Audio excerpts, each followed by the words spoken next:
네, 오늘 공부할 거는 이제 4주차 신호의 연산, 그러니까 우리 이산 신호를 더하고 빼고 미분하고 적분하고 뭐 이런 것들이죠. 또 평행 이동하거나 뭐 이런 것들, 그런 것들을 공부를 하고요. 그 다음에 마무리를 하는 거죠. 우리가 이제 여태까지 샘플링, 그 다음에 뭡니까 양자화 뭐 이런 것들 있잖아요. 그런 것들이 있다고 그랬는데 그런 것들을 총 다 공부를 해서 ADC, DAC가 최종적으로 뭔지 이거에 대한 마무리를 오늘 하려고 합니다. 자, 이번 장에서는 먼저 연산을 먼저 합니다. 그래서 선형연산을 공부를 하게 되는데요. 이 선형연산은 이제 더하고 뭐 곱하고 그 다음에 미분하고 그 다음에 적분하고 이런 것들이죠. 근데 미분은 이제 이산신호에선 차분이 되고 적분은 이제 합이 된다라는 사실, 그거를 이제 여기서 공부를 할 거고요. 그 다음에 이제 진폭 변환, 이제 크기를 늘리고 줄이고 이런 것들이죠. 시간 변환, 시간폭을 늘리고 줄이고 하는 거죠. 이제 그런 것들은 이제 시간 변환을 하게 되면은 뭐 솎아지거나 아니면은 이제 보관이 되는 보관이라는 게 이제 보충하는 거죠. 어떤 거를 사이간자예요. 그래서 뭔가 중간을 보충하는 형태로 해서 이제 신장을 시키거나 아니면 압축을 시키는 그런 개념들에 대해서 공부를 할 겁니다. 자, 그 다음에 이제 우리가 여태까지 공부했던 모든 것들을 정리하는 거죠. 그래서 아날로그에서 디지털로 변환하는 ADC의 실제 구성 요소가 어떻게 되는지, 실제 하드웨어가 어떻게 구성되어 있는지 그런 것들을 공부할 거고요. 디지털에서 이제 반대로 아날로그도 변환을 해야 되겠죠. 우리가 이제 디지털이라는 거는 사람이 직접 그걸 갖다가 디지털로 들려줬을 때 사람 귀에 적절한 소리로 들리지 않아요. 그걸 갖다가 전부 다 아날로그로 바꿔줘야 됩니다. 귀에 들리는 것도 마찬가지고 눈으로 보는 것도 마찬가지고 최종적으로는 아날로그의 형태로 바꿔줘야만 사람의 오감이 그걸 느낄 수가 있는 거죠. 그래서 다시 아날로그로 바꿔줘야 됩니다. 그 역할을 하는 게 이제 DAC입니다. DAC. 그래서 요거는 이제 상반되는 두 개의 어떤 기기인데요. 이것들을 순서대로 공부를 하고 마지막으로 매트랩 실습을 수행을 해 보도록 하겠습니다. 자, 선형연산을 보겠습니다. 우리가 연속 신호에서도 이런 신호 간의 연산을 공부한 적이 있었는데요. 그것과 크게 다를 바가 없습니다. 덧셈 하는 거 역시 이산 신호에서도 덧셈을 해주면 되고요. 곱셈 하는 거 그냥 이렇게 곱셈을 해주면 됩니다. 아무 문제 없죠? 자, 이건 이제 우리가 선형연산이라고 그랬어요. 다음 미분하고 적분을 우리가 좀 공부를 해보겠습니다. 자, 미분은 이렇게 표시가 되죠. 그죠? 적분은 이렇게 표시가 되죠. 자, 이건 뭐냐면 다 연속 신호의 경우입니다. 연속 신호. 지금 이제 요 두 개 같은 경우에는 이산 신호의 경우입니다. 이산 신호. 자, 연속 신호와 이산 신호가 예를 들어서 연속 신호의 미분이 그럼 이산 신호에서 그냥 미분이 아닙니다. 이산 신호에서는 차분으로 모델링을 합니다. 차분. 요게 차분입니다. 차분. 그러니까 미분은 뭐 예를 들어서 디퍼렌셜 이렇게 얘기하지만 차분은 디퍼런스 이렇게 합니다. 영어로. 이게 차분이에요. 이게 미분이고 다릅니다. 그 다음에 적분. 자, 연속에서는 적분입니다. 근데 이산에서는 뭐죠? 누적합이죠. 이렇게 서메이션이죠. 마이너스 무한에서부터 n까지 서메이션이 이제 적분과 유사한 모델링을 하는 게 된다는 거예요. 자, 이게 왜 이렇게 되는지, 이게 결과는 이건데 이게 왜 이렇게 되는지 한번 살펴보겠습니다. 우리 잘 알고 있는 정의식, 미분에 대한 정의식이 있죠. 뭐 여기 써 있지만 제가 그냥 한번 다시 한번 보겠습니다. dx. 자, 이 미분의 정의가 뭘까요? 리미트 간격 델타 t를 거의 어떻게 보냅니까? 0으로 보내죠. 그래서 델타 t에 x의 t 플러스 델타 t 그 다음에 마이너스 x의 델타 t가 아니라 그냥 t죠. 그죠? 이렇게 t 이렇게 되는 거죠. 이제 이 미분의 정의가 이겁니다. 이거는 이거죠. 원래 그래프가 이렇게 있으면 이렇게 가는 그래프가 있으면 여기 잡아서 여기가 t고 여기가 t 플러스 델타 t일 때 요걸 요쪽으로 땡기는 거죠. 요 델타 t를 거의 0으로 만들어 갖고 그럼 이쪽으로 땡겨지는 거죠. 그럼 이게 아래로 내려오겠죠. 이렇게 내려오겠죠. 그때의 값을 구했더니 뭐가 나오더라? 여기 접선에 기울기가 이렇게 나오더라. 그게 이제 미분이잖아요. 그죠? 이게 정의예요. 미분의 정의. 자, 근데 이걸 이제 이산으로 모델링을 하겠다는 거예요. 이산 신호로. 근데 이산 신호 같은 경우에는요. 뭐 요놈 같은 경우에 리미트부터 쓸게요. 리미트. 저거 같은 경우에는 이제 리미트를 쓸 필요가 없죠. 이상에서는 리미트를 쓸 필요가 없습니다. 요거 같은 경우 어떻게 바뀔 수가 있냐면 x의 n 플러스 1로 바뀝니다. 왜냐하면 요 델타 t라는 게 요 사이의 간격인데 이 사이의 간격이 최고로 좁아졌을 때가 이산신호에선 1이죠. 왜냐하면 정수일 때만 샘플링을 하니까. 그 다음에 요거 어떻게 됩니까? 요거는 그대로 xn이죠. xn. 여긴 뭐 들어갑니까? 요게 1이죠. 1 들어옵니다. 그 다음에 리미트 델타 t가 어디로 가야 됩니까? 1로 가야 되지. 간격은 1이 최소니까. 그러니까 이거 있으나 마나예요, 이거. 이것도 있으나 마나예요. 이거만 남는다는 거지. 그죠? 그게 이제 요식입니다, 요식. 이해돼요, 무슨 얘기인지? 네. 그래서 연속 시간의 미분은 이산 신호의 차분으로 근사화가 된다. 이게 완전히 이퀄이 아닙니다. 이 이퀄이 아니에요. 근사화 시킨 거야. 근사화. 그래서 이산 신호에서는 정확히 미분 연산을 수행할 수가 없고 그것과 유사하게 근사화를 시킨 거다. 근사화. 자, 적분은 어떻게 되느냐? 적분은 개념적으로 지금 이 적분이라는 거에 생각하면 이렇게 신호가 있으면 여기서부터 여기까지 여기 A하고 B다. 그래서 이걸 A부터 B까지 적분을 한다. XTDT를 이렇게. 그럼 뭐예요? 이 언더에어리어 면적 구하는 거잖아요. 그죠? 근데 이제 우리 이산 신호에서는 이걸 샘플링한 거잖아요. 이렇게 샘플링 이렇게 샘플링. 요 샘플링한 건 어떻게 한다? 요 샘플의 크기, 요 크기를 모조리 다 더하는 겁니다. 그러면은 요렇게 되겠죠. 근데 이제 마이너스 무한대서부터 시작해서 n까지, 지금 현재 시점 n까지를 모조리 더하는 그런 형태로 모델링이 될 수 있겠죠.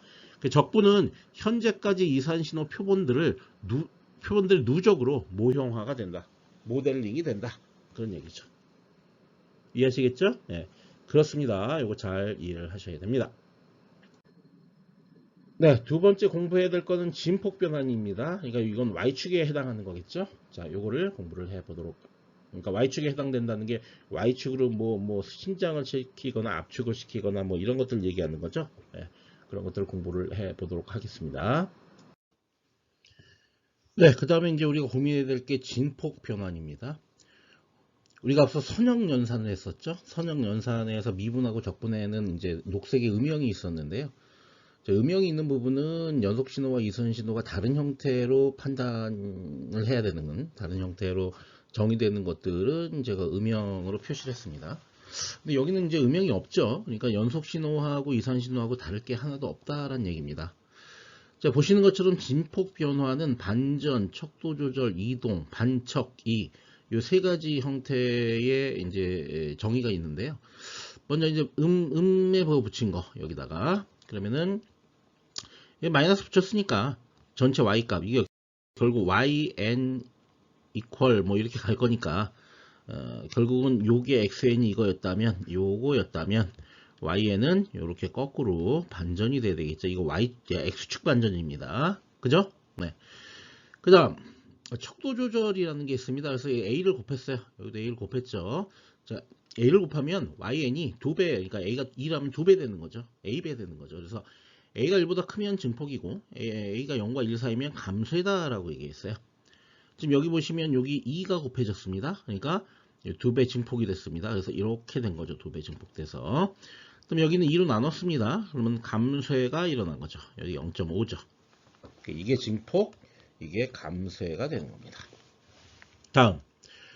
자, 그 다음에 이제 평행이동입니다. 평행이동은 x에 이제 b가 더 붙었어요. 그럼 b만큼 더 커져야 되죠. 진폭에 대한 평행이동이다. 여기 보시면 이제 여기 플러스 1이 붙어졌습니다. 그러면 원래 이거였는데 이게 위로 1씩 올라와야 되겠죠? 그래서 요 사이드까지 다 올라왔습니다. 이렇게. 이해되시죠? 예, 그렇게 됩니다. 자, 요 네 번째 거는 요 식을 잘 보시면 마이너스, 그러니까 반전도 있고요. 여기 척도 조절도 있고요. 여기 이동도 있습니다. 저 식을 좀 자세히 살펴보기 위해서 이렇게 한번 써보겠습니다. 이렇게 한 다음에 마이너스 x n에 나누기 2에 플러스 1 이렇게 써보겠습니다. 먼저 이건 이제 연산 순서를 보면 이 xn에 대해서 xn을 반전을 먼저 하고 그 다음에 이거 나누기 2 하고 그 다음에 2를 더해야 되겠죠. 그러니까 연산 우선순위에 따라서 반척 2 순서대로 하면 됩니다. 반척 2 순서대로 하면 되는 거죠. 반척 2. 그럼 먼저 xn을 반전을 시키면 이제 요게 요걸로 바뀔 거고요. 요거. 그런 다음에 그걸 2로 나누면 색깔을 달리 해볼까요? 요렇게 되겠죠. 요렇게 2, 0.5에 해당하게끔.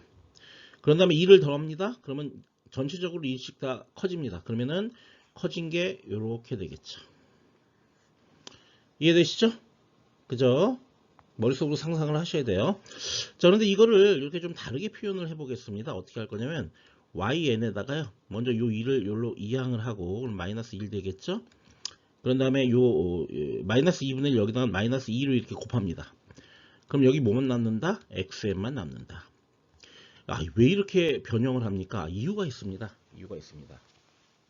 만약에 이렇게 표시됐다고 할 경우에는 앞서 이게 반척이잖아요. 반척이. 똑같이 이제 반척이로 가야 되죠. 이게 반척이로 가야 되죠. 왜냐면 식만 변형된 거지 논리가 변형된 게 아니니까 반척이 순서대로 가야 됩니다. 반전은 그렇게 해요. 근데 척도 조절할 때 이 2가 원래는 사실 2분의 1이었잖아요. 여기서는. 그러니까 요 앞에 이쪽으로 식이 이렇게 주어졌을 경우에 이거 2라고 판단하면 안 되고 2분의 1이라고 판단해야 된다. 그죠? 요것도 마이너스 1 하는 것도 여기서 플러스 1 할 때 위로 올렸잖아요. 이거 플러스 마이너스 1이지만 위로 올리는 거죠. 그죠? 아래로 내리는 거 아니죠. 그죠? 그죠? 그러니까 지금 보면 이게 위로 올리는 거라는 건 x에 그대로 플러스 1을 했기 때문에 요 xn에 그대로 플러스 1을 했기 때문에 올리는 거고 이yn에는 마이너스 1로 붙게 되면 이거는 어떻게 되는 겁니까? 올리는 게 올리는 거 맞죠? 올리는 거 맞는데 좀 이제 수식이 여기가 플러스였는데 여기 마이너스로 바뀌었죠. 그죠? 이 갑자기 복잡한 걸 왜 합니까? 이유가 있으니까 그대로 한번 여러분들 이해해 보세요. 나중에 이렇게 하는 이유에 대해서 제가 얘기를 할 겁니다. 왜냐하면 이 진폭 변환하고 그 다음에 뒤에 나온 시간 변환이라는 걸 하게 될 텐데 거기서 하는 여러 가지 논리들 중에 막 이것저것 복잡하게 막 이제 얘기를 할 거예요. 그러면은 여러분 나중에 헷갈립니다. 그래서 여러분들한테 일관된 규칙을 알려주기 위해서 지금 이걸 하는 겁니다. 나중에 이거 적용을 하게 될 거예요.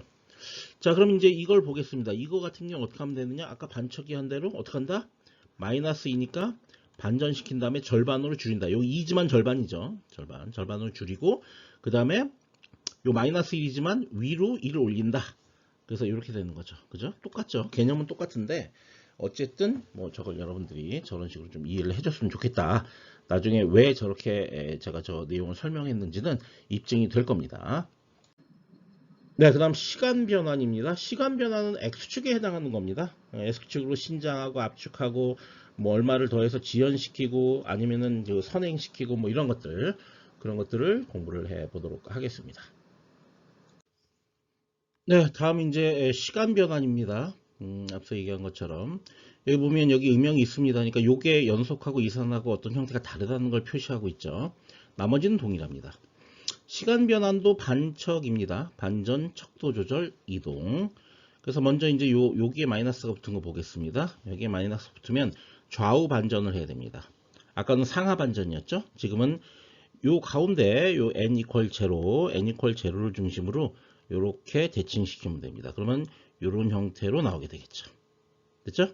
자, 이게 x의 마이너스 n입니다. 맞죠?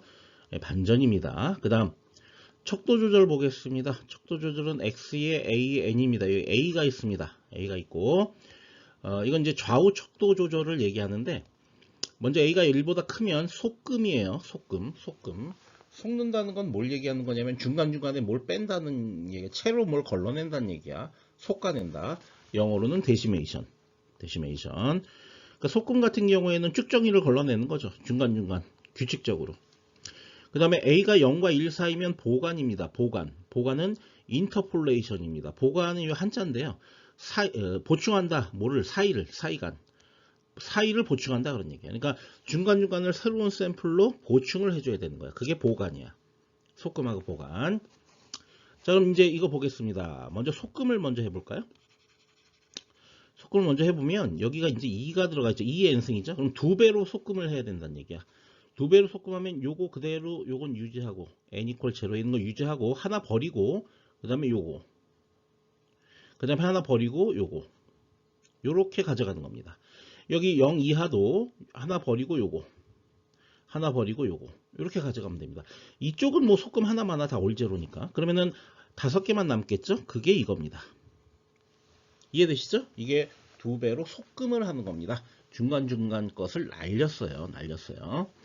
그 다음에 보간을 보겠습니다. 여기 이제 요게 N2로 나눴죠. 그러면 A가 1보다 작고 0보다 큰 케이스입니다. 0.5. 자, 그럼 이건 보관은 어떻게 하느냐? 여기 보시면 요 n 이퀄 제로 여기 그대로 여기로 옮기고요. 그죠? 이렇게 옮기고 이렇게 옮기고 그 다음에 요게 이제 나머지가 몇 개입니까? 남은 게 5개죠? 5개를 쭉 씁니다. 근데 5개를 쓰는데 중간에 여기 0을 하나씩 계속 넣었죠. 그죠? 이렇게. 여기도 마찬가지예요. 여기 n보다 작을 때 여기도 그대로 이렇게 그리고 중간에 이렇게 0을 넣습니다. 그죠? 이 반대쪽, 요쪽하고 요쪽은 다 올제로기 때문에 뭐 보관을 해도 다 올제로겠죠. 이해하시죠? 이게 보관입니다. 지금 이건 2배 보관한 겁니다.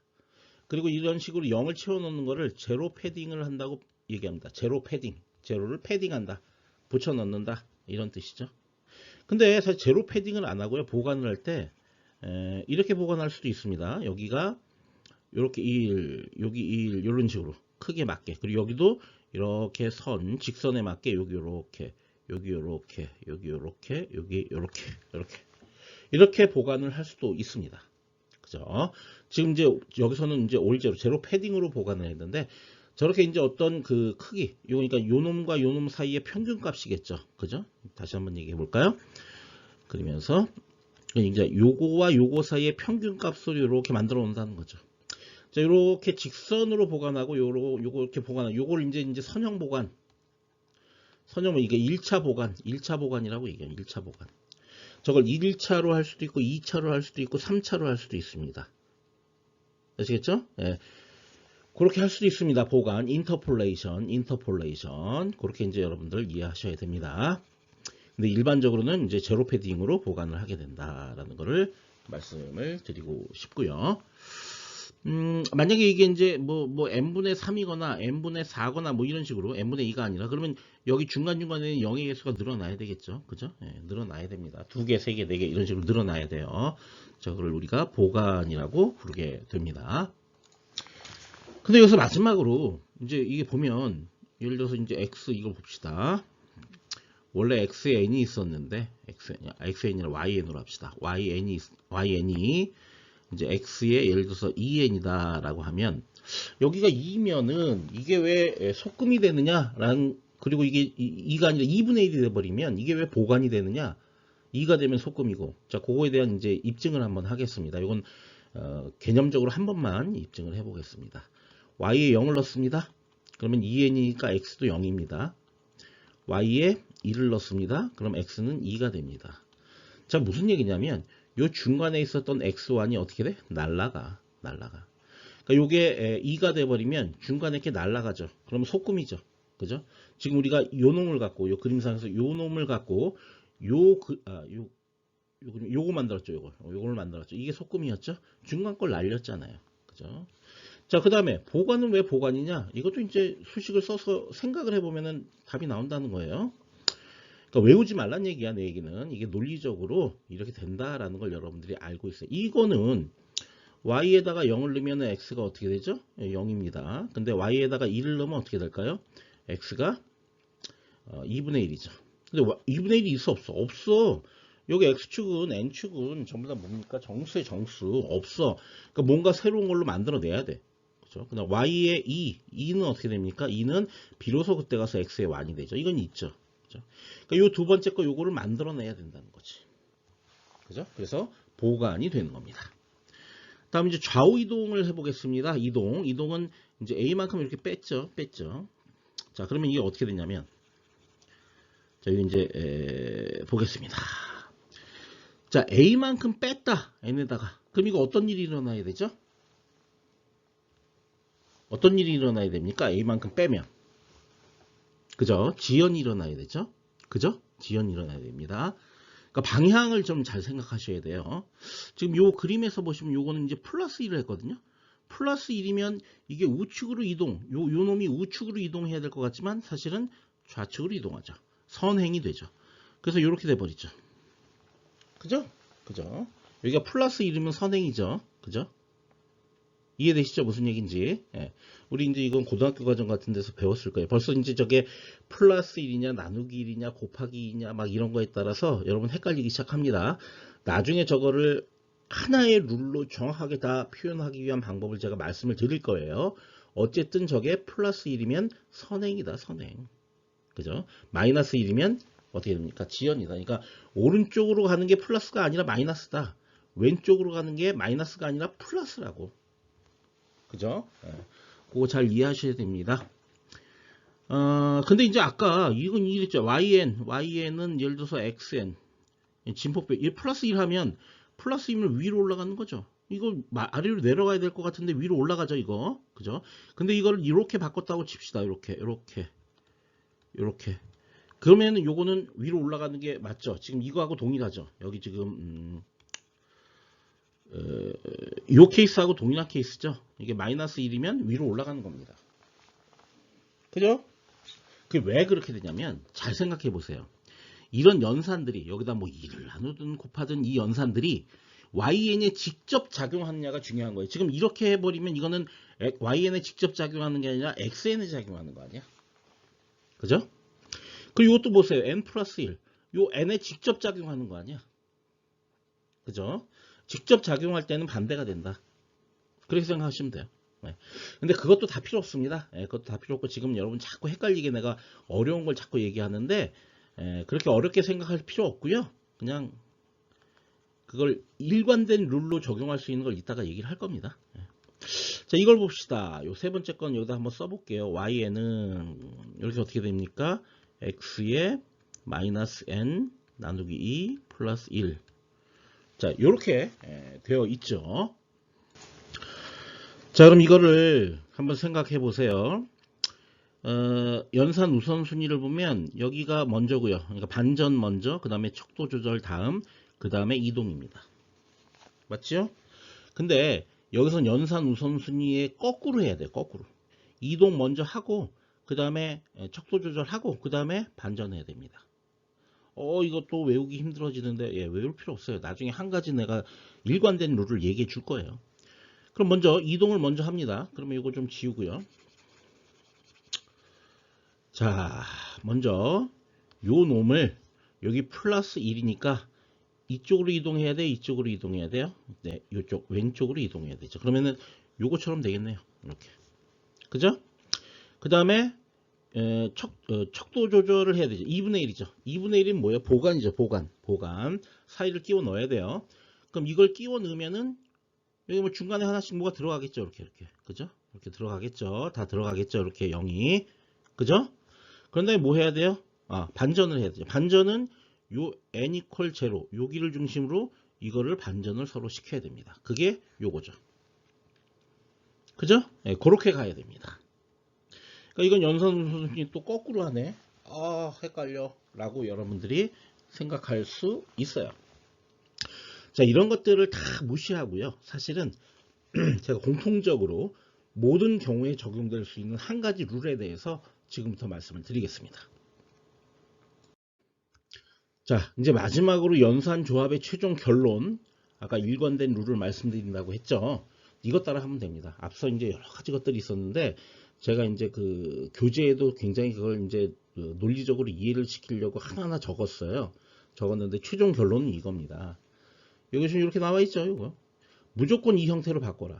지금 예를 들면 요거 같은 경우에 요 놈 어떻게 형태로 바꿔줘야 되냐면yn에 여기 원래 플러스 1이 있었는데 마이너스 1로 가고 그 다음에 여기 마이너스 0.5 마이너스 2분의 1이 있었는데 여기 마이너스 2로 가고 요렇게 그리고 요 x에 대해서 x에 요것도 마이너스 3분의 2 밖으로 빼오고 마이너스 3분의 2 이렇게 그런 다음에 여기 n 들어가고 그러면 여기 마이너스 어떻게 됩니까?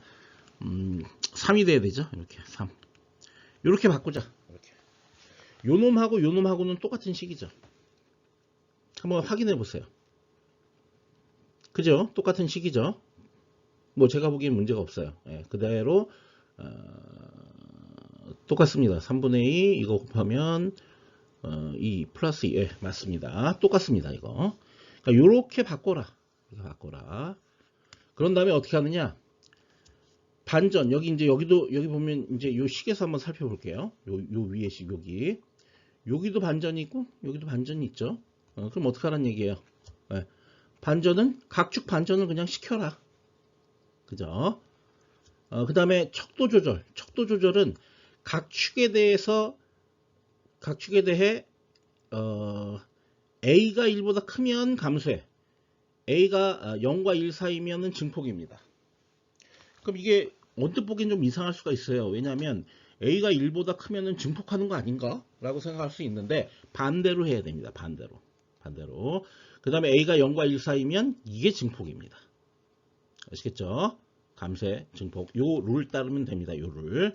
그다음에 평행이동은 각축에 대해서 플러스 B만큼, 여기 마이너스로 되어 있거든요. 마이너스 B. 마이너스로 되어 있는데 플러스 B만큼 이동하라고. 거꾸로 하라고. 이해되시죠? 그러니까 다 거꾸로 하면 됩니다. 반전도 원래 어차피 거꾸로 하는 거고, 척도 조절도 A가 1보다 크면은 증폭일 것 같은데 반대로 하라고. 감쇄하는 걸로 하라고. 평행이동도 이게 마이너스 B면 마이너스로 가야 될 것 같은데 아니라고. 플러스 B만큼 이동하라고. 평행이동도. 무조건 다 반대로 해라.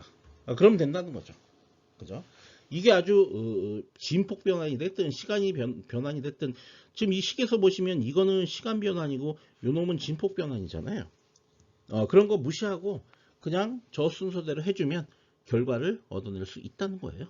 그렇게 하시라고. 그럼 그거에 맞춰서 제가 지금 해보겠습니다. 그리고 이제 순서는 반척입니다. 반척이. 요 순서대로 그냥 가주시면 돼요. 그럼 먼저 요 진폭 변환부터 순서대로 한번 해보도록 할까요? 네, 한번 해보겠습니다. 마이너스가 붙어 있었죠.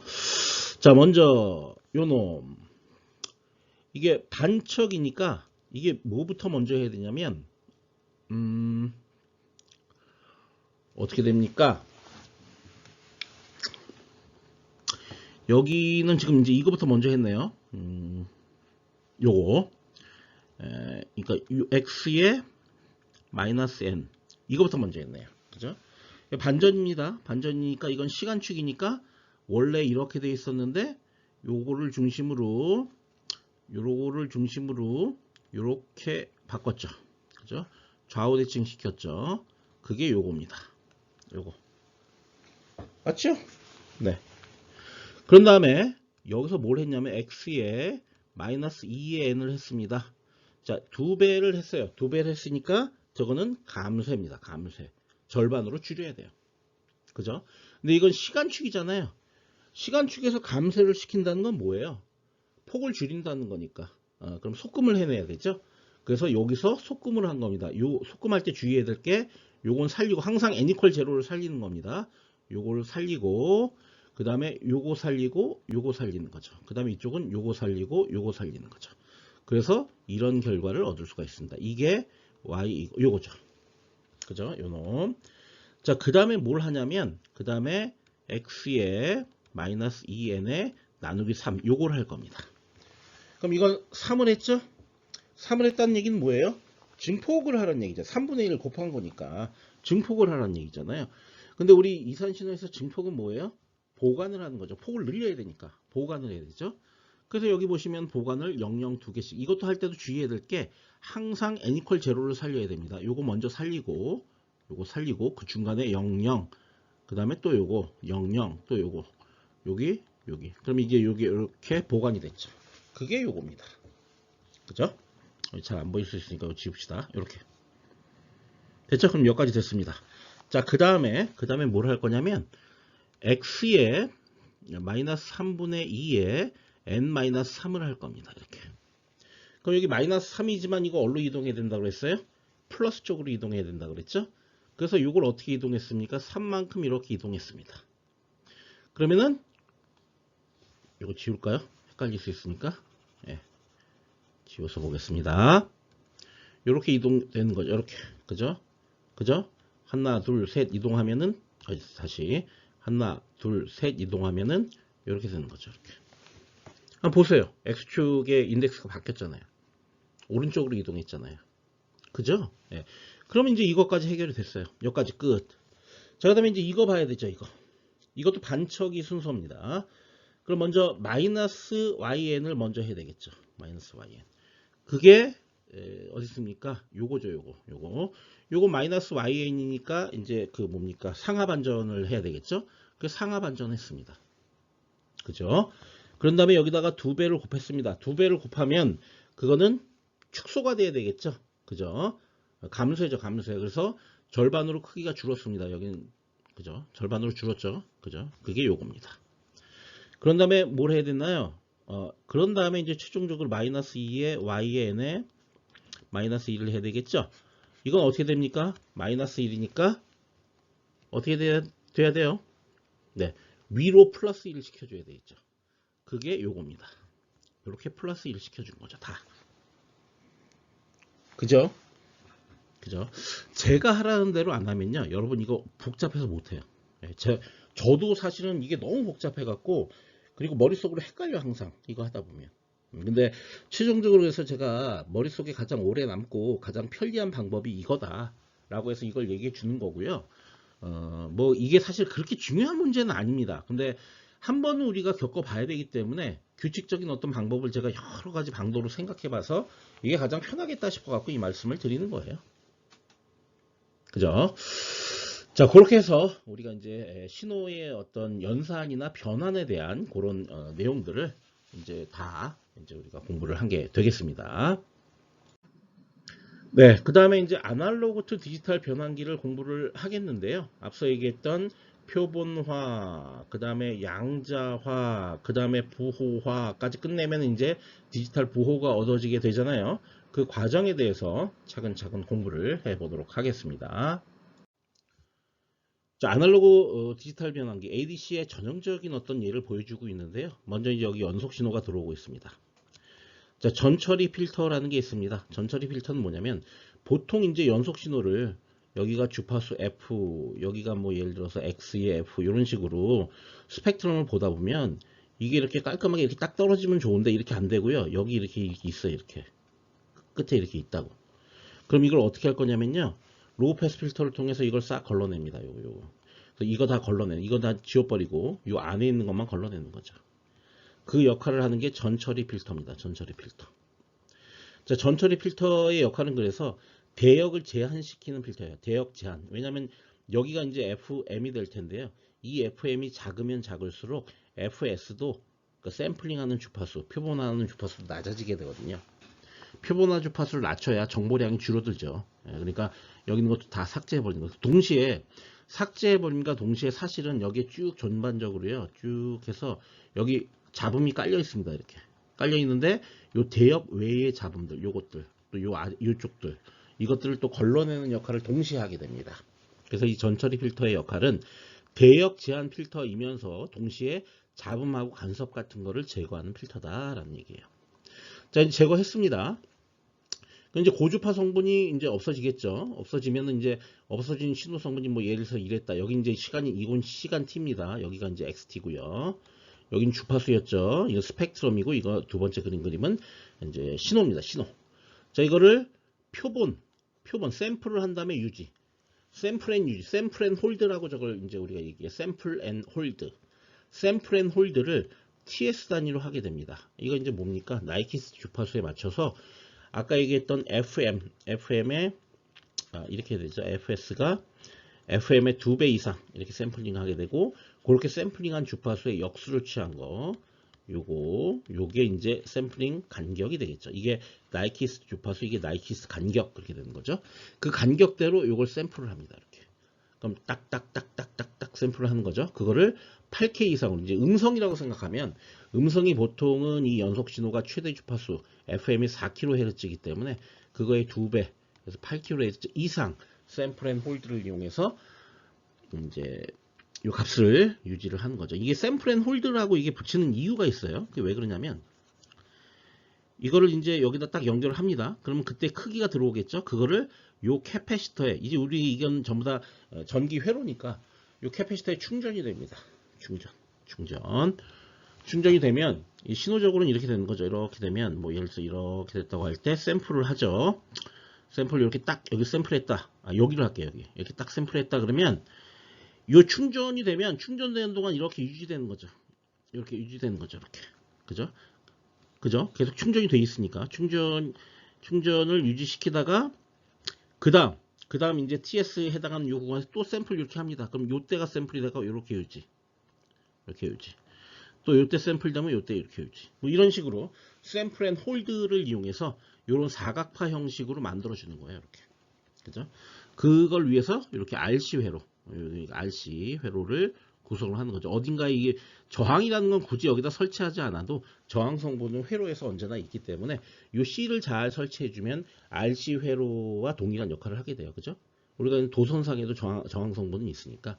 그래서 굳이 그러니까 저항을 안 그린 겁니다. 충분히 큰 시상수를 가져야 돼요. 왜냐하면 표본화 주기 내에서 방전이 되면 안 되기 때문에 이게 방전에서 이렇게 내려오면 안 된다고. 그러니까 유지가 돼야 되기 때문에 이 C 값이 충분히 커야 된다. 그런 식으로 이제 샘플을 할 것 같으면 이렇게 바뀌게 되는 거죠. NTS마다 한 번씩 샘플을 해갖고 XN이 얻어지게 되죠. 그러면 여기서부터 여기까지가 결국 뭐냐? 이게 샘플기입니다. 표본기라고, 표본기. 근데 정확하게 하드웨어적으로는 그러니까 샘플 앤 홀드가 되는 거예요.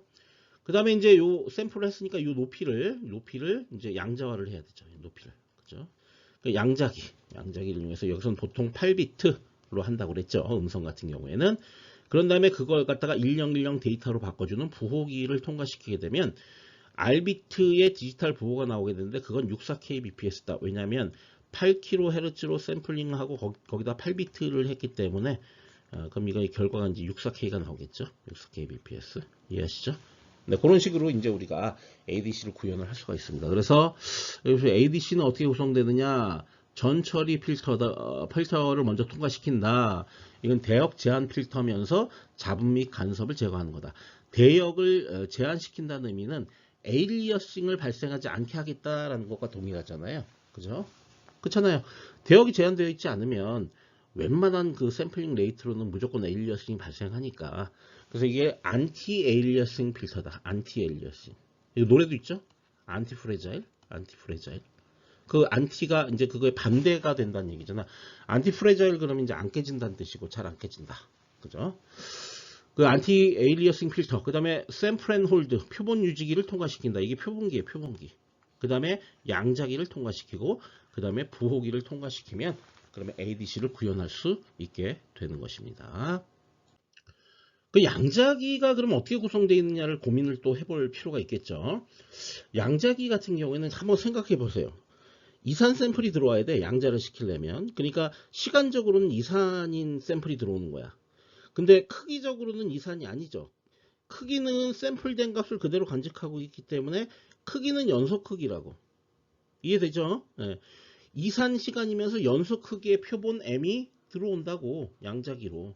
양자기를 어떤 함수 g라고 표현할 경우에 자, 출력은 어떻게 되냐면 이산 시간의 이산 크기라고. 그러니까 왜냐면 출력도 레벨이 뭐 예를 들어서 8비트다 그러면은 2에 8승해서 256개 레벨 중에 하나로 딱 지정이 되잖아. 그죠? 그렇기 때문에 크기도 이산 크기가 되는 거죠. 이 시간은 원래 이산이었고. 그죠? 그러니까 크기도 정해진 값만 갖게 된다는 얘기예요. 양자기를 통과시키면. 정해진 값을 가져야 되는 이유가 결국은 그걸 통해서 디지털로 변환해야 되기 때문에 그런 거죠. 하여튼 정해진 크기 값만 갖기 때문에 이산 시간이면서 이산 크기 표본이 얻어진다. 그걸 우리가 V라고 표현을 하겠다라는 거예요. V. 자, 그러면 그걸 갖다가 이제 그래피컬하게 이렇게 이제 우리가 표시를 할 수가 있습니다. 자, 무슨 얘기냐? 여기서부터 여기까지. 만약에 들어오는 입력이 MK서부터 MK 플러스 1이다. 요 범위 내에 있다라고 한다면 그걸 전부 다 출력에선 VK로 출력을 하겠다는 얘기죠. 그리고 여기하고 여기 사이다. 여기하고 여기 사이다. 그럼 여기 또 있겠죠. 이게 VK-1이겠죠. 여기하고 여기 사이다. 그럼 여기도 뭐가 있겠죠. 그래서 VK 플러스 1이 되겠죠. 그러니까 모조리다 이걸 이쪽으로 수렴을 시키겠다. 요 레벨로 그냥 가겠다. 요 레벨로. 그러니까 원래는 여기가 연속의 어떤 크기였는데 그 연속 크기가 여기 아니면 이산 크기로 바뀌게 된다라는 거를 여러분들이 이해를 하셔야 됩니다. 그래서 이런 설명을 써놨어요. M이 MK와 MK 플러스 1 사이에 위치할 때 이산 표본 VK를 출력을 하게 된다. 그 다음에 좀 지울까요? 좀 지저분해졌으니까. 그럴 경우에 요 MK 플러스 1, MK 플러스 이걸 뭐라고 그러냐면 결정 레벨 혹은 결정 임계값. 결정이라는 게 어쨌든 여기하고 요 범위에 들어오면 요렇게 하겠다. 그걸 결정해주는 범위 이런 의미죠.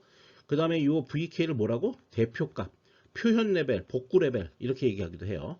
대표값이죠. 이 안에 들어오는 모든 것들은 전부 다 이 점으로, 이 높이로 우리는 간주를 하겠다.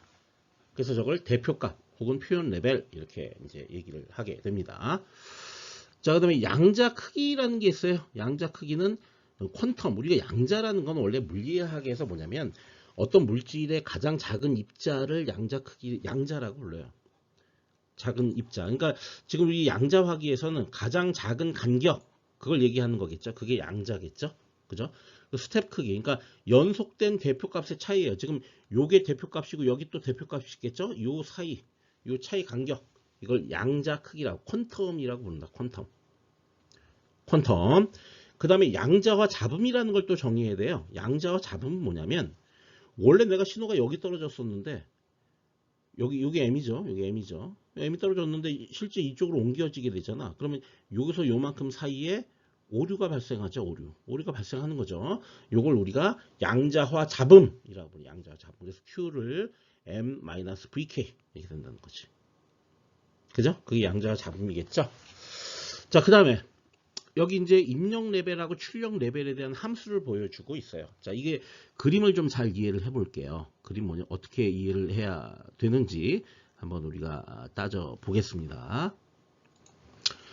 자, 이건 뭐냐면 입력 레벨이 여기하고 여기 사이다. 입력 레벨은 요 x값이니까 여기 사이에 이렇게 있을 수가 있겠죠? 그럴 경우에 출력은 다 0으로 매핑한다라는 얘기예요.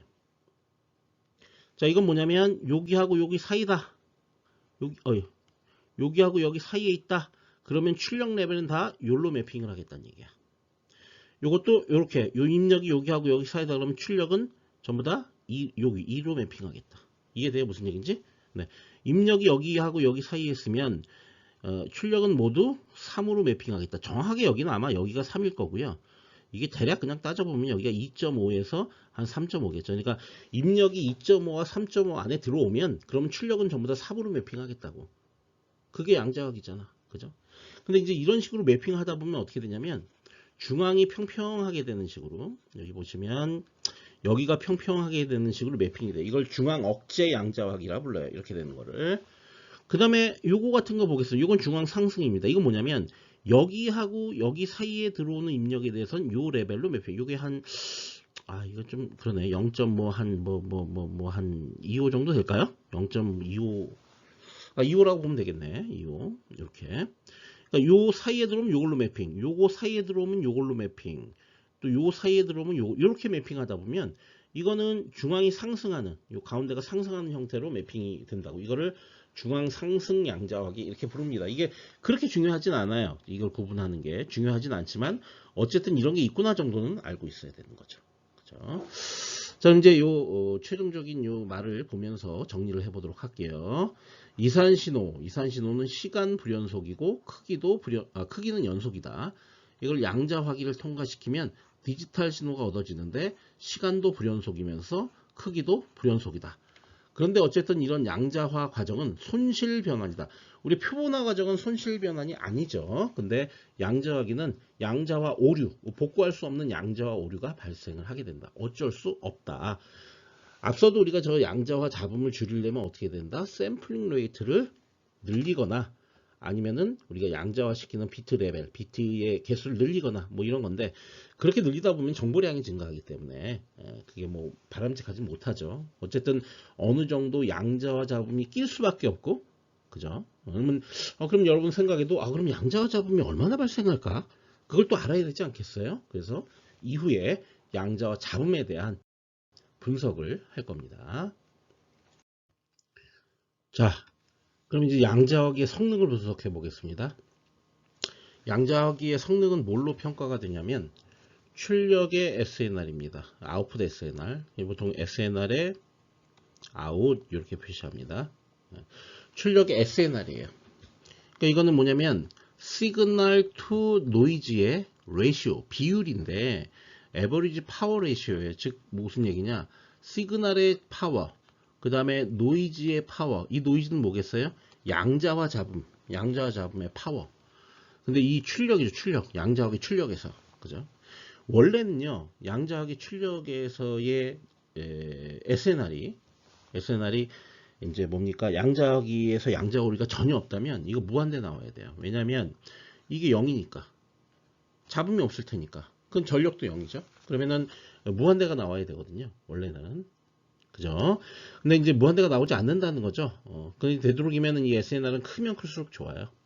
그럼 입력의 SNR은 어떻게 되냐? 입력의 SNR은 무한대죠. 왜냐면 양자 잡음이라는 게 제로니까. 양자 화기의 입력에서의 SNR은 양자 오류가 발생 아직 안 한 상태니까 당연히 SNR 구하면 무한대가 나오죠. 근데 양자 화기를 거치면서 뭔가 잡음이 생기게 되고 그러면 SNR이 줄어들게 되는 거죠. 무한대가 안 나오고. 그죠? 자, 그래서 그거를 우리가 이제 시그널 투 노이즈에 딴 것도 아니고 에버리지 파워 레시오입니다. 평균 전력의 비입니다. 다시 한번 얘기할게요. 평균 전력의 비예요. 자, 근데 이거를 그냥 표시하는 게 아니라 이런 식으로 10로그 10을 붙여서 dB 스케일로 표시를 하게 됩니다. 그러면은 1.8 플러스 6R dB가 나옵니다. 요 R은 뭐냐면 요 R, 요런 비트 수입니다. 비트 수. 그러니까 양자와 비트 수. 이거를 3비트 쓰게 되면 여기다 3을 넣는 거고 4비트, 양자 비트를 4비트를 쓰면 저 아래다 4를 넣어야 됩니다. 이해하시겠죠? 네. 이 중요한 게 뭐냐면 잘 이거 한번 식을 보세요. 이 끝에 있는 거. 사실 이 식에서 가장 중요한 거는 이 식 자체를 일단 처음에 외워야 돼요. 외워야 됩니다. 이거 외워야 되고요. 그 다음에 이제 이 식에서 가장 중요한 건 뭐냐? 양자기의 성능은 오직 뭐에 의해서만 저하된다? 네. 양자 비트 수에 의해서만 저하가 된다. 다른 거랑은 아무런 관련이 없다. 양자 화기의 비트 수에만 저 성능이 SNR이 좌우가 된다라는 사실을 잘 이해를 하셔야 됩니다. 아시겠죠? 네. 자, 그 다음에 여기 또 하나 있네요. R이 한 비트 증가하면 6dB 개선된다. 요거 얘기하는 거죠. 그러니까 SNR은 오직 양자와 비트 수에만 의존한다. 요게 다 요거에 대한 얘기고 지금 이 식의 최종 유도 결과인 요 식입니다. 그게. 그렇죠? 네. 그렇게 이제 여러분들이 이해하시면 되겠고요. 자, 그 다음에 그러면 이제 우리가 유도를 해보겠습니다. 유도가 이제 예제 2.6이 이 식에 대해서 유도를 하는 과정인데요. 이 유도하는 과정을 좀 이제 살펴보겠습니다. SNR의 아웃은요, 요게 P고요. 요게 이제 시그마의 Q의 제곱으로 되어 있습니다. 이건 뭐냐면 위에 있는 게 이게 양자학이 여기 있습니다. 양자학이 출력 신호의 평균 전력이에요. 그런데 양자학이 입력의 평균 전력이 뭐 예를 들어서 P다 그러면 양자학이 출력 신호의 평균 전력도 P겠죠. 왜냐하면 어떤 양자와의 대표값이 있으면 대표값의 위에 있든 아래에 있든 일로 매핑이 되잖아요. 그러면은 위에 있는 건 아래로 내려오면 전력이 줄어드는 거고 아래에 있는 게 위로 올라가면 전력이 늘어나는 거예요. 대표값이 쭉 있을 텐데. 그죠? 그렇잖아요. 요것도 마찬가지예요. 여기 있으면 내려오고 여기 있으면 올라갑니다. 그럼 뭐냐면 평균으로 따지면 올라가는 놈이나 내려가는 놈이나 거의 비슷한 수기 때문에 평균 전력은 변하지 않을 거란 얘기예요. 그래서 그냥 P로 썼습니다. 이렇게. 그쵸? 그 다음에 이 아래에 있는 건 뭐냐면 양자와 잡음의 평균 전력이에요. 양자와 잡음. 자, 양자와 잡음의 평균 전력은 이렇게 계산을 할 수가 있습니다. 이게 뭐냐면 제곱의 평균, 요 expectation, 이게 평균입니다. 그 다음에 평균의 제곱 이렇게 됩니다. 자, 요거는 주어진 수식이에요. 이 식이 어디서 나왔는지를 얘기하기 시작하면 또 한없이 가기 때문에 제곱의 평균 마이너스 평균의 제곱을 구하게 되면 이게 이제 분산인데 베리언스 분산인데 이게 이제 양자학이 출력 잡으면 평균 전력이 돼 버립니다. 분산이 그대로. 그죠? 근데 요 평균을 한번 볼게요. 잡음의 평균이 어떻게 되느냐? 이 세상에 존재하는 모든 잡음의 평균은 0입니다. 왜 그러냐면 아까 여기 똑같은 건데 어떤 대표 레벨이 있으면 이쪽으로 내려오고 이쪽으로 올라올 거 아니에요. 그러면은 요 폭이 잡음이고 또 요 폭이 잡음입니다. 근데 이 올라가는 것과 내려오는 게 거의 동수로 내려오겠죠. 그 얘기는 뭐냐면 잡음의 평균 전력은 잡음의 평균 전력이 아니라 잡음의 그냥 평균. 잡음의 그냥 평균을 얘기하는 겁니다. 평균은 0이 될 거라는 얘기예요. 이거 지워진다고 그냥. 그럼 이것만 남는다. 그럼 뭐냐? 제곱의 평균만 구하면 된다 이거죠. 제곱의 평균이 곧 잡음의 전력이 된다라는 뜻이에요. 이게. 그죠? 그럼 제곱의 평균을 구하려면 어떻게 구하면 되느냐? 이렇게 구하면 됩니다. Q, 이게 양자 잡음입니다. 이거 제곱을 합니다. 그런 다음에 FQ를 합니다. FQ는 뭐냐면, 요거는 PDF입니다. PDF. Probability Density Function. 이거는 이제 확률 밀도 함수입니다. 확률 밀도 함수를 Q 제곱을 우리가 구하려고 한, 제곱이니까 제곱. 똑같이 Q 제곱을 한 다음에 확률 밀도에 곱해서 DQ 이렇게 해버리면, 그러면은 이제 제곱의 평균이 나오게 됩니다. 그럼 확률 밀도 함수를 구해야 되겠죠? 확률 밀도 함수는 어떻게 되냐면, 우리가 이제 이렇게 있으면 이렇게 이게 이제 양자와 출력이에요. 출력에 이제 이게 표현 레벨이에요. 표현 레벨. 양자와 레벨. 그다음에 여기서부터 여기까지가 이제 이 구간 안에 있으면 전부 다 이 표현 레벨로 다 수렴을 하는 겁니다. 여기에도 표현 레벨이 뭐 또 있겠죠, 위에도. 그럼 얘는 여기서부터 여기까지는 전부 다 이쪽으로 수렴하는 거죠, 이렇게. 그죠? 그렇게 돼 있겠죠. 이 한 구간만 보는 겁니다. 그 한 구간이 어떻게 되냐면, 요 전체를 델타라고 했을 때 여기는 마이너스 2분의 델타고 여기는 플러스 2분의 델타입니다. 그러니까 이거 정중앙에 있는 거를 보겠다는 거죠. 여기가 이제 y축 값은 0인 거죠. 그죠? 그 중앙에 있는 것만 보겠다는 거죠. 이게 미드 라이스, 그러니까 그 앞서 우리가 했던 그림 중에 우측에 있던 거, 중앙에 올라가는 거, 그죠? 중앙 상승, 그죠? 그거를 보는 거죠. 그럼 이게 이제 2분의 델타에서 2분의 델타까지 적분을 하고요. Q 제곱은 그대로 두고요. 그 다음에 이 FQ를 잘 생각을 해봐야 됩니다. 저게 어떻게 되냐면 델타 분의 1이 됩니다. 왜냐하면 이걸 유니폼 분포라고 했어요. 그러니까 뭐냐면 그 유니폼 분포를 뭘로 설명해야 될까요? 균일 분포. 그러니까 원래 아날로그 신호가 이 범위 내에 여기서부터 여기 범위 내에 균일하게 분포되어 있다라는 뜻이에요. 균일하게. 어디 있을지 모르죠. 근데 거의 균일하게 분포되어 있을 거다.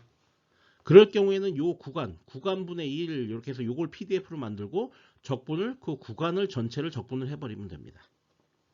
그런 다음에 DQ 이렇게 되는 거죠. 그죠? 자, 지금 우리가 이 양자하기 출력의 평균 전력을 이렇게 유도하는 과정은 지금 여러분들 입장에서 굉장히 어려울 수가 있어요. 어려울 것 같아요. 그러니까 제가 이제 유도는 한번 해보긴 하는데 여러분들은 그냥 요 결과만 확실하게 이해해라. 요것만 잘 암기해라. 이건 간단하잖아. 그리고 요 내용에 대해서 잘 이해해라. 나중에 이제 요것도 설명할 텐데 요거에 대해서. 그러니까 여기는 설명을 잘 이해하시는 게 중요하고요.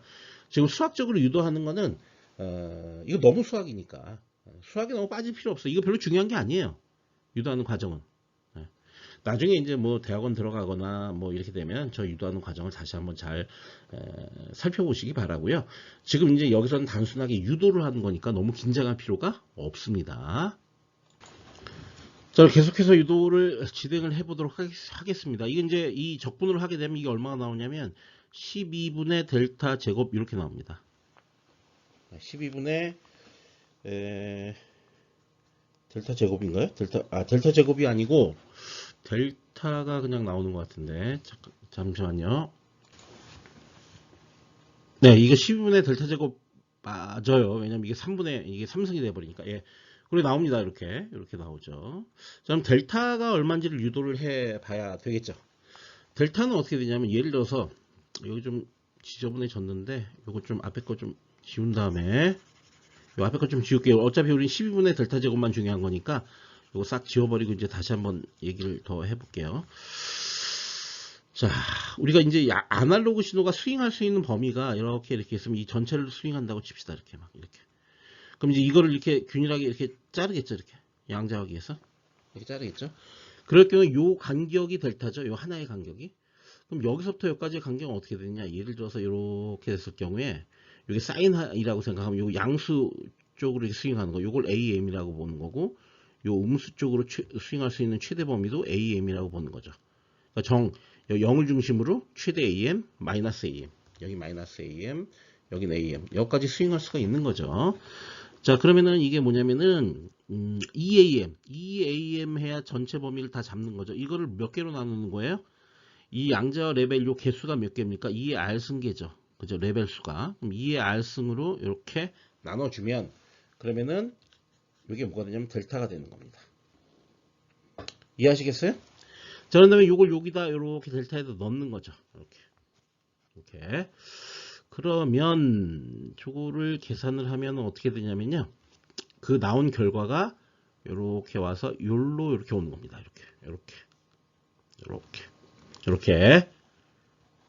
그죠? 여기서 이제 여기 AM을 MX라고 표현했습니다. MX. 예. 요 AM으로 써도 되고 MX로 써도 됩니다. 그러니까 여기서는 MX라고 했으니까요. MX로 통일하겠습니다. 어쨌든 그렇게 해서 정리를 하면 요 식이 얻어질 수가 있게 되는 거죠. 그죠? 요게 뭐냐면 양자역의 출력 잡음의 평균 전력이 돼요.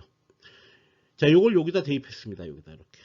대입하면 최종적으로 요 식이 얻어진다. 우리가 얻으려고 하는 식은 바로 요 식입니다. 요 식. 그죠? 요 식이 얻어지게 되는 거죠. 자, 요 식 갖고 좀 관찰을 해보겠습니다. 최종적으로 얻어진 식, 요거 갖고 관찰하면 다음과 같은 관찰 결과를 얻어낼 수가 있어요. 뭐냐면, 첫 번째, 최대값을 고정하고 비트수를 증가했다. 최대값은 뭐냐면 이거 고정했다는 얘기예요. 이거 고정했고, 요거를 증가시켰다. 그 얘기죠. 그러면은 요 SNR이 어떻게 되느냐? 그게 지수적으로 증가하게 되죠. 자, 그게 무슨 얘기냐면, 이 비트수라는 게 양자와 비트수잖아요. 양자와 비트수를 많이 쓰면 쓸수록 SNR은 어떻게 된다? 지수적으로 개선된다. 그렇게 되겠죠. 양자와 비트를 많이 쓴다는 건 양자와 오차가 줄어든다는 거니까. 그죠? 그래서 SNR이 지수적으로 증가하게 된다. 자, 비트수를 고정하고 최대값을 증가시켰다.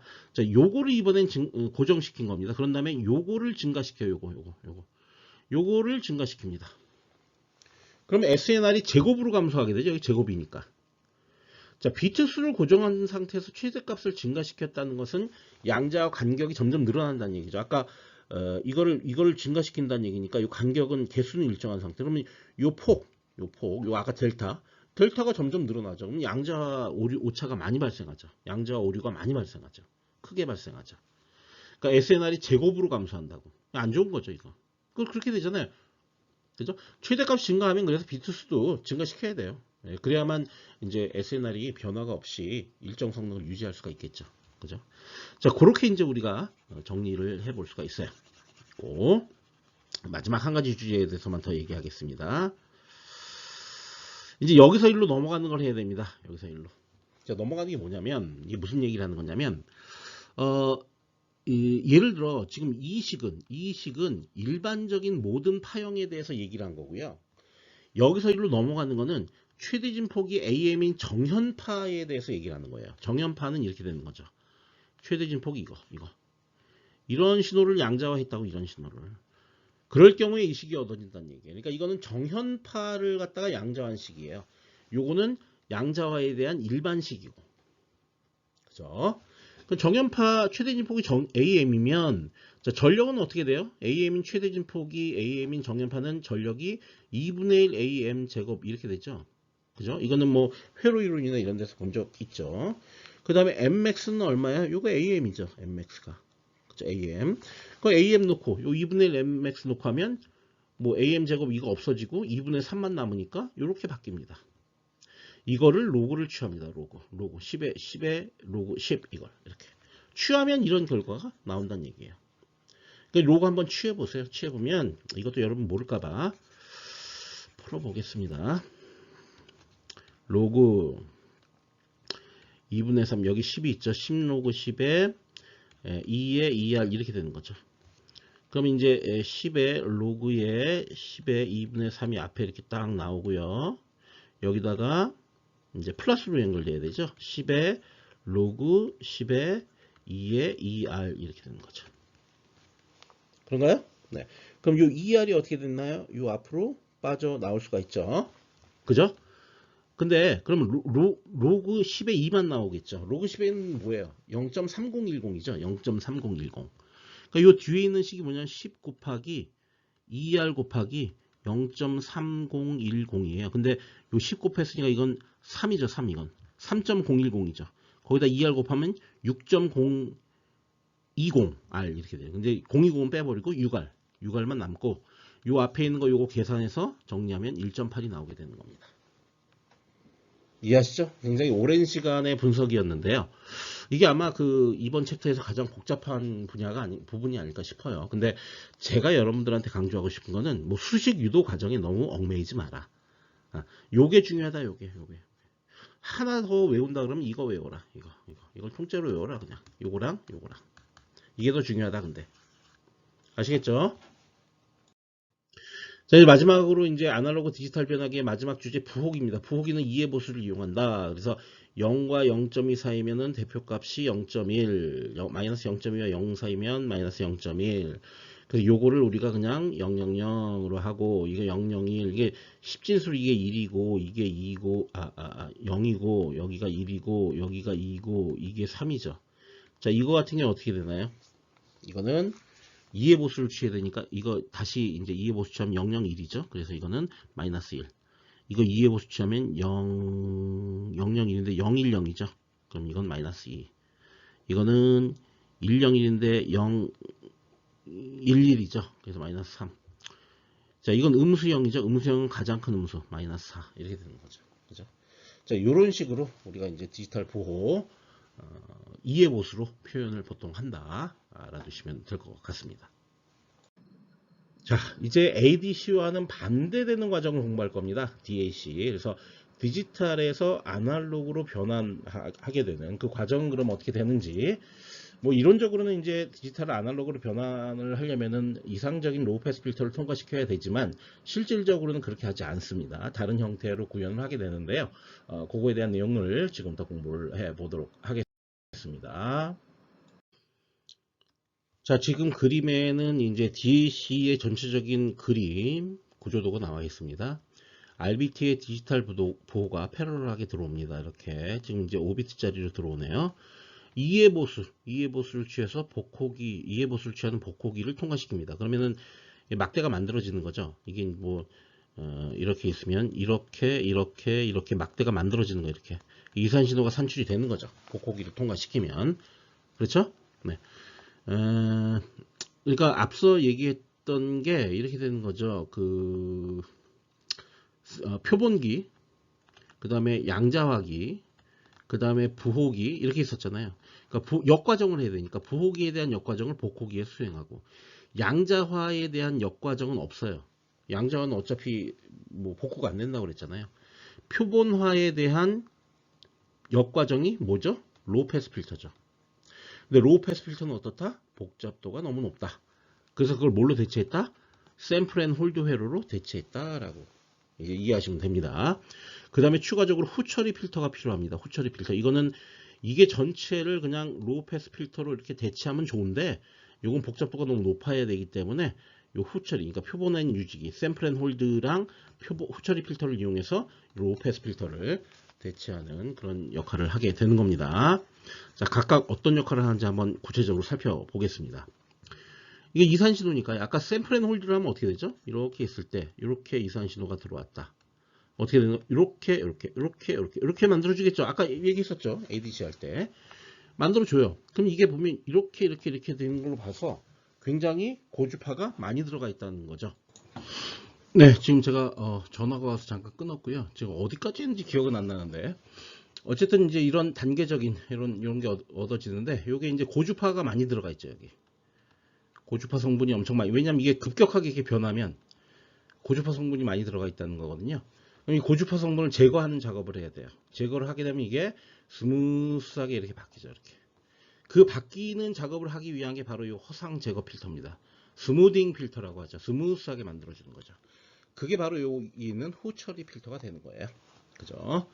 그리고 캐패시터 같은 경우 앞서 얘기한 것처럼 충분히 큰 시상수를 갖고 있어서 표본화 주기 내에서 방전이 안 되게끔 해야 된다. 뭐 이건 뭐 앞서 얘기했던 거고. 그 다음에 이제 이런 식으로 표본 앤 유지, 표본 샘플 앤 홀드를 하게 되면 이게 뭐냐면 이제 영차 복원입니다. 이게 왜 영차 복원이냐면 요 직선이죠. 이게 영차 함수죠. 영차 복원이에요. 자, 1차 복원은 뭐겠어요? 직선으로 이렇게 연결하는 거죠. 선형으로. 1차 함수로. 그죠? 2차 복원은 뭐겠어요? 2차 복원은 2차 함수로 연결하는 거예요. 그러면 이렇게 연결하는 거예요. 이렇게. 그죠? 2차 함수. 그런 게 이제 1차, 0차, 1차, 2차 이런 건데, 보통 이제 0차나 1차를 활용을 하게 됩니다. 그래서 그런 방식으로 이상적인 LPF를 그 LPF 대용을 하기 위해서 0차나 1차로 복원을 수행하게 되는 과정을 거치게 되는데 그걸 표본엔 유지기로 거치게 되는 거죠. 그런 다음에 후처리 필터 통과하면 그래서 연속 신호가 산출이 되게 됩니다. 그래서 DAC는 처음에 복호기, 그 다음에 표본엔 유지기, 샘플 앤 홀드, 그 다음에 후처리 필터 이렇게 연결이 되게 되는 거죠. 네. 그래서 이제 우리가 앞서 0차, 1차 보관 요 얘기를 했었죠. 이걸 이제 직선으로, 그러니까 직선이라는 게 이거죠. 이거 이렇게 가는 거. 그 1차는 이제 이게 직선이죠. 1차가 직선이고 0차는 이렇게 저 뭡니까? X축의 평행한 직선이죠. 예. 그게 0차죠. 그래서 0차하고 1차로 복원하는 방식에 대해서 얘기를 했는데 지금은 이제 그 복원 방식을 아주 일반적으로 이상적인 보관에 대해서 먼저 얘기를 할 거고 그 다음에 0차 보관 얘기할 거고 그 다음에 1차 보관 얘기할 겁니다. 그러니까 원래는 이상적인 보관을 이용해서 해야 돼요. 이거 로우 패스 필터링 하는 거죠. 이상적인 보관이라는 게. 근데 이게 이제 힘드니까 0차나 1차를 이용해서 보관을 수행하게 되는데 그럴 경우에 여러 가지 생기는 문제가 있지 않을까라는 걸 갖다 관찰을 하나하나 해보는 겁니다. 먼저 이제 이상적인 보관을 보도록 하죠. 여기 보시면 이산 신호를 연속 신호로 복원하기 위해서는 로우 패스 필터를 통과시키거나 싱크 신호로 보관을 수행해야 돼요. 이 똑같은 얘기예요. 로우 패스 필터를 통과시키는 게 싱크 신호로 보관하는 거죠. 그죠? 자, 여기 보시면은 이제 이런 겁니다. 요게 이산 신호입니다. 이산. 그 다음에 이게 뭐죠? 이상적인 로우 패스 필터입니다. 그걸 통과하면 요게 뭡니까? 연속 신호가 얻어지게 된다라는 얘기예요. 단 H오메가 로우 패스 필터의 주파수 응답은 TS여야 된다. 왜 TS인데 그게 이제 주파수가 마이너스 오메가부터 오메가까지. 그럼 이제 그림을 그리면 이렇게 되겠죠. 이렇게 돼서 이렇게 오메가, 여기가 마이너스 오메가, 여기가 TS. 그래서 이거를 함수로 표현하면 이렇게 표현이 되는 거죠. TS에 렉트의 EW의 오메가 이런 식으로 되는 거죠. 요 X축이 오메가니까. 이건 라지 오메가죠. 요거는. 자, 이제 이렇게 되는 건데 그럼 여기 왜 TS가 붙어야 되느냐? 이거는 샘플링 과정에서 TS가 스케일링이 되기 때문에 그런 거죠. TS분의 1로 그러니까 TS로 나눠지기 때문에 곱하는 과정을 하나 더 거치는 거죠. 자, 이게 이제 이상적인 로우 패스 필터예요. 이거는 대역폭이 W인 로우 패스 필터인데 인과성에 의해서 구현이 불가능하다라는 거죠. 이게 왜 구현이 불가능하냐면 이제 시간축으로 이걸 바꿔보면 압니다. 일단 처음에 이게 구현이 안 되는 이유가 여기 이렇게 샤프하게 떨어질 수가 없어요. 이게 이렇게 돼야 돼. 이렇게 샤프하게 떨어지려면 이거 급격히 무한대 주파수까지 다 들어가 있어야 된다는 얘기 아니에요. 이거 완전히 샤프하게 이게 불연속적으로 떨어진다는 얘기는. 그죠?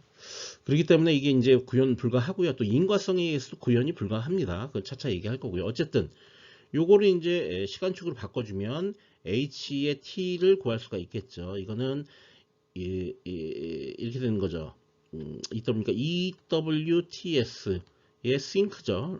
싱크. 요거 렉트가 싱크로 바뀌어야 되니까. 그 다음에 요거는 죄송합니다. 다시 하겠습니다. 이게 아니고 이건 이제 이렇게 바꿔줘야 되죠. 바꿔준 다음에 바꿔야 되죠. TS 렉트에 요거 E파이F거든요. E파이F. 예, EW거든요. 이렇게 바꿔야죠. 그러면은 요렇게 지울 수가 있고 요 파이는 지우면서 1로 내려오죠. 이렇게. 그러면 이걸 갖고 역으로 트랜스폼을 하게 되면 이제 파이분의 TS의 W 이렇게 되고 요게 싱크로 바뀌고 그 다음에 어떻게 됩니까? 파이의 W의 F 이렇게 바뀌죠. 이렇게 바뀌는 거죠. 그렇죠? 이렇게 이제 바뀐다고 볼 수가 요게 F가 아니라 T죠. 죄송합니다. 요게 T죠. T. 이렇게 바뀌는 거죠. 그죠? 그럼 요건 뭐예요, 요게 이제 아이디얼한 로우 패스 필터에 대응되는 시간량에 의해서의 싱크 함수가 되는 거죠. 그죠? 그렇게 되고요. 그럼 요 싱크 함수를 이용해서 여기서 이렇게 컨버전을 하는 거죠. 원래는 X, 요게 입력, 요게 이제 이산 신호, 요게 연속 신호, 요게 아이디얼 로우 패스 필터의 임펄스 응답. 그게 바로 요거죠. 그죠? 그거랑 컨버전을 하게 되면 요런 식이 된다. 이렇게 컨버전이 식에 넣으면 이렇게 되는 거죠. 그래서 요 H 대신에 요거를 갖다 끼워 넣게 되면 이런 결과가 나오게 됩니다. 됐죠? 예. 그리고 싱크 함수가 짝수 함수이기 때문에 우함수이기 때문에 컨볼루션하고 우함수면은 컨볼루션이 그냥 보관으로 바뀌게 되죠. 보관이 된다는 얘기는 뭐냐면 이 얘기예요. 요렇게 샘플이 하나 있으면 요거 중심으로 요렇게, 또 요거 샘플이 하나 있으면 요거 중심으로 요렇게. 그래서 이걸 무한 때까지 다 하는 거죠, 계속. 그럼 여기 있는 그림처럼 되는 거죠. 되는 거고, 최종적으로 그러면은 예를 들어서 이런 거예요. 요 높이를 만들기 위해서는 요 높이 더하기, 요 높이 더하기, 요거 다 모든 높이를 더하면 요 높이가 만들어진다 그런 얘기예요. 그죠? 요 선을 기준으로. 그걸 모든 거에 대해서 다 하는 거죠. 근데 이건 뭐 어차피 아날로그니까 그냥 알아서 더해지죠, 실제로는. 그러니까 요 점선으로 되어 있는 거는 실제로 더해지던 모든 것들을 다 표현한 거고, 최종적으로 나오는 아날로그 신호는 요거죠. 요거 이렇게. 그죠? 이거 되게 신기한 거죠. 이산 신호가 싱크 함수를 보관을 한 다음에 다 더하니까 그냥 거기에 해당하는 아날로그 신호가 잘 이렇게 산출이 되더라. 이게 매트랩으로 제가 직접 해본 겁니다, 다. 예. 근데 정확하게 이게 복원이 되는 사실을 여러분들 알 수가 있죠. 그죠? 네, 그렇습니다. 그래서 여기 보시면 요게 이제 연속이고요. 여기 요 연속 신호입니다. 요거 연속 신호고, 그거를 이렇게 이산 신호로 샘플을 했고, 그 다음에 이거 보관하는 신호로 보관을 하다 보니까 다시 명확하게 연속 신호로 보관된다는 사실을 여기서 보여주고 있습니다. 네, 이제 여기서 얘기할 거는 이제 영차 홀드에 대해서 얘기하려고 합니다. 영차 홀드. 앞서 이제 아이디얼한 거에 대해서 얘기했죠. 아이디얼한 거는 시간 축에서 싱크고, 주파수 축에서 렉탱귤러죠. 근데 여기서 지금 시간 축이 렉탱귤러입니다. 시간 축이. 그리고 주파수 축이 싱크고요. 그죠? 이해되죠? 여기가 이제 이게 플러스로 올라온 거는 여기가 절대값이기 때문에 그런 거죠. 네. 자, 그래서 시간 축에서 이 보시면 요 렉탱귤러 신호가 이거거든요. 이거 이렇게 된 거. 원래는 이렇게 돼 있어야 되죠. 이렇게 정중앙에 있어야 되는데 이게 일루만큼 시프트가 됐습니다. 시프트가 됐기 때문에 여기 0.5ts가 붙은 겁니다. 그죠? 네. 딜레이가 있는 거죠. 그렇게 되면은 원래 이렇게 이산 신호였던 거랑 그 다음에 요 렉탱귤러랑 컨볼루션을 하게 되면 복사돼서 나타나죠. 그래서 이렇게 복사돼서 나타나는 겁니다. 다른 색깔로 표시해 볼게요. 이렇게 복사, 이렇게 복사, 이렇게 계속 복사가 되는 거죠. 샘플이 있으니까, 그죠? 예. 이렇게 나타난다는 거죠. 그러면은 원래 복원해야 될 아날로그 신호는 이거 아닙니까? 이거? 그죠? 이렇게 되는데 1차로 하게 되면 여기가 직선으로 이렇게 되기 때문에 직선으로 이렇게 복원이 된다는 거죠. 이렇게 된다는 거죠. 그러니까 분명히 여기 고주파가 많이 섞여 있습니다. 이 고주파를 갖다가 제거하기 위한 필터가 바로 허상 제거 필터입니다. 허상 제거 필터. 앞서 얘기했던 스무딩 필터. 됐죠? 자, 그래서 요 놈을, 요게 이제 시간축 신호인데, 이거를 역시 마찬가지로 주파축으로 바꾸면 이렇게 싱크로 나타나게 된다는 거는, 뭐, 이제 더 이상 유도는 하지 않겠습니다. 유사한 거니까. 그럼 원래는 요 점선으로 되어 있는 거, 요게 이상적인 로우 패스 필터 아니겠습니까? 여기가 이제 오메가고 주파축이니까. 그런데 실제 여기서 시간축에서 렉탱귤러니까 0차 홀드는 이렇게 싱크의 형태로 나타나게 되죠. 자, 그러면 무슨 문제가 있냐면, 원래 이상적인 로우 패스 필터 요거 해서 만약에 이제 이 이산으로 신호를 바꾼 게 이렇게 계속 반복돼 있었다 그러면은 요거만 걸러내는 거 아니에요? 이상적인 로우 패스 요거만 걸러내는 거 아니에요? 그러면은 연속 신호로 바뀌는 거 아니에요? 그런데 0차 홀드를 하게 되면 여기 사이드 로브가 생기죠? 이렇게 요런 데가 여기도 문제가 되고 여기도 이렇게 생기죠? 여기도 이렇게. 그럼 이제 이게 어떤 일이 나냐면 이제 연속 신호, 이제 이산 신호로 샘플링 한 거에 주파수 스펙트럼이 계속 반복돼서 이렇게 나타나니까 이렇게 됐다고 쳤을 때 원래는 이건 다 지워져야 된다는 거죠. 로우 패스 필터에서 로우 패스 필터를 통과함으로써 저건 다 지워져야 되는데 그게 안 지워지고 여기 나타나겠죠. 요거에서 나타나겠죠. 여기도 통과가 되니까 차단이 되는 게 아니라. 그죠? 여기가 이렇게 있으니까 이렇게 있으니까 이게 나타난다는 거죠. 그게 이걸 고주파로 만든다는 거죠. 고놈이 이걸 고주파로 만든다고. 그럼 어떻게 되느냐?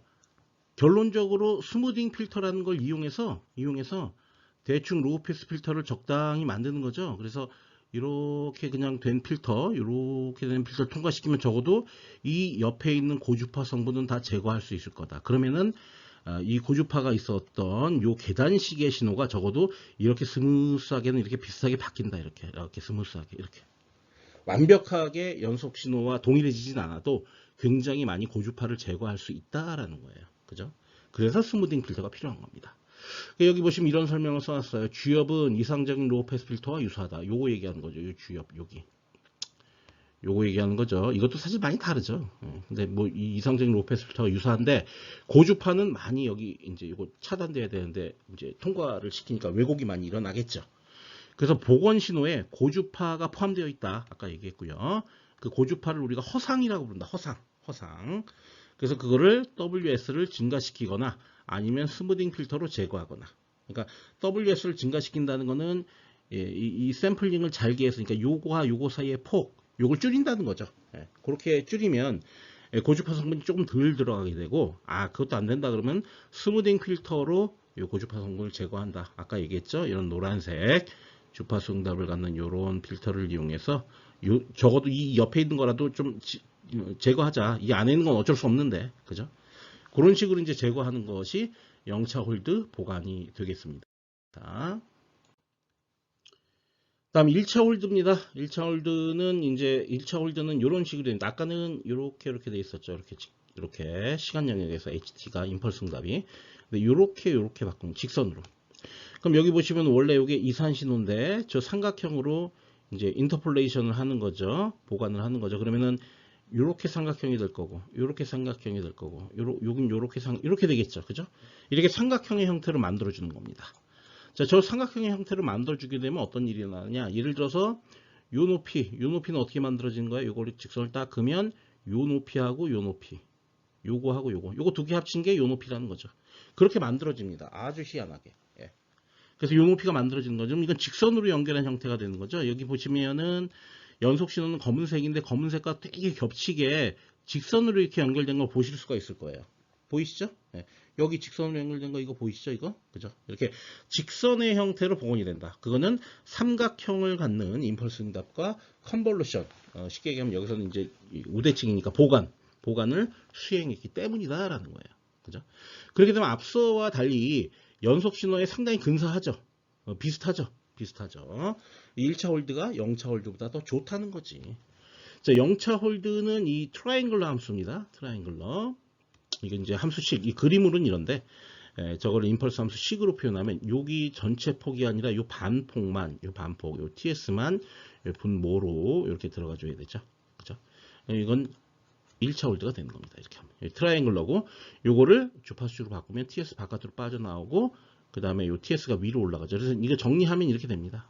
이건 앞서 이제 샘플링 얘기할 때 얘기한 거니까, 한번 여러분들이 직접 유도를 해보세요. 자, 그러면 이상적인 로우 패스 필터는 점선이고 1차 홀드는 지금 보시면 이렇게 되어 있습니다. 이렇게. 앞서 0차 홀드에 비해서는 허상이 덜 발생할 것 같지 않아요? 왜냐하면 여기가 굉장히 낮잖아요. 그죠? 그래서 주엽은 이상적인 로우 패스 필터와 유사하지만 고주파는 덜 왜곡된다. 고주파 성분이 많이 없어졌죠. 좀 보세요. 아까는 거의 직선이잖아. 직선. 그거에 비해서 많이 없어졌죠. 그 이유는 여기 지금 보시는 여기 고주파 성분 여기가 통과가 안 되기 때문이에요. 그죠? 굉장히 크게 낮으니까. 이것도 역시 복원 신호에 고주파가 포함되어 있기 때문에 오메가 S를 증가시키거나 아니면 스무딩 필터를 이용해서 나중에 제거해 주거나 그런 역할을 하긴 해야 됩니다. 자, 여기 말을 읽어보면서 이번 섹션을 끝마치겠습니다. 1차 홀드는 비교적 쓸모있는 신호 복원 방식이지만 부엽에 의한 허상의 문제가 여전히 존재한다. 그래서 스무딩 필터가 얘도 필요하다라는 거죠. 그죠? 네, 여기까지입니다. 네, 마지막으로 이제 얘기해야 될 게 매트릭스 실습에 대한 내용입니다.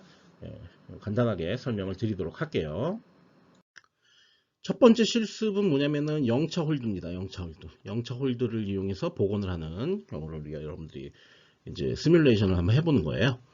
이게 뭐냐면 표본화 주기가 TS인 이상 코사인파가 이렇게 돼 있다고 칩시다. 이거는 요 그림과 같다. 이렇게. 그죠? 이렇게 됩니다. 이상 코사인파를 연속 코사인파로 복원하기 위해서 10배 업 표본화를 수행하면 다음과 같다. 이거 뭐냐면 요 가운데 10개를 만들어준 거예요. 제로 패딩을 한 거예요. 가운데. 10개가 아니라 9개 한 거죠. 10배 했으니까 요 가운데 샘플이 만들어지는 게 9개가 더 만들어져야 됩니다. 자, 그 다음에 영차 홀드를 이용한 복원을 위해서 폭이 TS1인, 여기 TS1이라는 게 요 폭이 1이죠. 요 폭이, 요게 1입니다. 이거인 사각형 펄스 요거를 이렇게 만들어줍니다. 그죠? 그죠? 자, 이것도 이제 보면은 10배 오버 샘플 한 겁니다. 그러니까 실제로 이거는 이 두 개는 스템으로 그린 거고요. 이거는 플랫으로 그린 거예요. 그러니까 어차피 이것도 디지털이고 이것도 디지털인데 이건 마치 아날로그인 것처럼 표현을 해야 되니까 여기가 요 샘플이 여기에 9개가 들어가 있고 여기 하나씩 이렇게 해서 총 요거부터 여기까지가 10개입니다. 그럼 요거는 이제 다음에 들어가겠죠. 여기 10개. 그러니까 이것도 10배 오버 샘플 한 거예요. 이거랑 똑같이 맞춰줘야 되니까. 레이트를 맞춰줘야만 이게 복원이 되니까요. 자, 그렇게 된 겁니다. 그 다음에 요놈이랑 다른 색깔로 할게요. 요놈이랑 요놈을 컨볼루션을 합니다. 그래서 요 결과를 얻어내겠다는 거죠. 그러면은 이게 제로오더 홀드의 결과가 된다는 거죠. 그죠? 네. 요거 여러분들이 한번 실행해 보시면 되겠습니다. 다음 요 두 번째 거는 뭐냐면은 퍼스트 오더, 그러니까 1차 홀드입니다. 1차 홀드. 1차 홀드는 똑같아요. 얘하고는 똑같습니다. 근데 여기서 사용하는 게 요런 거죠. 요런 거. 요렇게 돼 있는 거. 그죠? 네. 그래서 이것도 역시 마찬가지로 요 두 개는 스템이고 요거는 플랫입니다. 플랫. 근데 여기 보시면은 이제 요거랑 요 위에 있는 요 놈이랑 샘플링 레이트가 맞춰져야 되니까 여기 기준으로 여기 기준으로 여기 요 사이에는 몇 개가 들어가 있다? 20개가 들어가 있어요. 샘플이. 그죠? 그래서 요 두 개를 갖다가 컨볼루션 하면 요 결과가 나온다는 얘기죠. 이거 훨씬 스무스하게 나왔죠. 이게 퍼스트 오더 홀드 아웃풋. 그러니까 1차 홀드의 출력이 됩니다. 이게 훨씬 더 복원이 잘 됐죠. 원래 이게 이산 신호인데 이 아날로그 신호로 복원이 훨씬 잘 됐습니다. 그렇죠? 이걸 여러분들이 직접 코딩을 하셔갖고 결과를 내는 작업을 한번 실행해 보시는데요.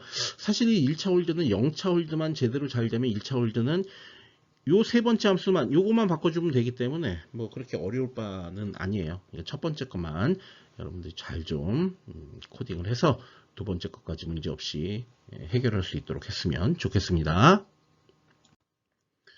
네, 그래서 이제 우리가 이번 챕터에서 해야 될 내용들을 모두 공부를 했습니다. 역시 뭐 첫 번째 샘플링 표본화보다는 조금 쉽지만 그래도 뭐 여기도 내용들이 쉽지만은 않습니다. 이런 것들에 대해서 여러분들이 잘 익숙해지시고 또 매트랩으로 디지털 컴퓨터로 이런 어떤 현상이나 이론들을 여러분들이 잘 모델링 할 수 있는 능력이 있어야 실제로 여러분들이 기업에 가서 이런 것들을 수행할 수가 있기 때문에 여러분 힘들더라도 좀 같이 좀 열심히 하도록 하겠습니다. 수고하셨습니다.